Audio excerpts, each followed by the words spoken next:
Je m'appelle Henry Dean Walker. J'aime les livres, les films d'horreur, les orques et Nirvana. Et j'ai 16 ans. Je vis sur Glass Island, une île au nord de Seattle, à quelques milles marins du Pacifique, à l'ouest de Bellingham et du comté de Whatcom. Dernière étape avant la forêt américano-canadienne, elle appartient à un archipel, les San Juan, qui compte 700 îles et îlots à marée basse et plus d'une centaine à marée haute. Semée comme une chaussée rocailleuse et couverte de forêts, de petits ports pittoresques et de routes. Toujours des routes, accrochées aux corniches, surplombant estuaires et bras de mer, sinuant tels des ruisseaux dans nos forêts profondes. Une vision de l'Amérique. Ici, les ferries les prolongent. Et à la place des requins, on a des orques. En hiver, au printemps et à l'automne, il pleut. Ou bien le brouillard est si épais qu'on ne voit pas la côte, ni même la cime des sapins, encore moins celle enneigée de la chaîne des Cascades, 100 km plus à l'est. En été, il pleut aussi, mais moins. À la belle saison, les touristes viennent du monde entier pour voir les orques.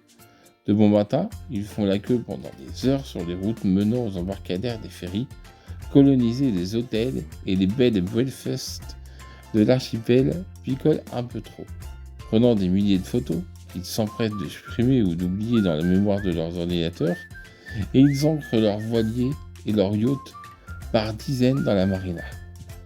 Cette frénésie estivale de juillet à octobre, c'est à cause de 3 films, Sauver Willy 1, Sauver Willy 2 et Sauver Willy 3.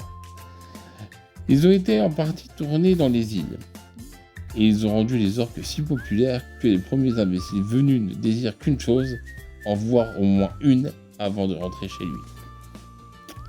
Mais une fois les touristes repartis, Glass Island retrouve son calme et sa promiscuité. Ici, tout le monde connaît tout le monde. On est entre soi.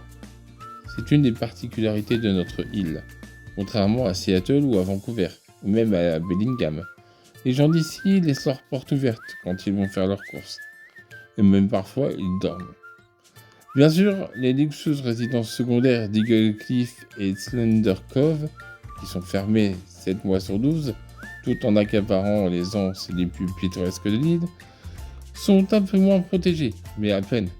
Il faut dire que notre île est genre forteresse naturelle. Pour commencer, elle n'est pas fastoche d'accès. Il faut une bonne heure de ferry à partir d'Anna Cortez pour rejoindre East Harbor.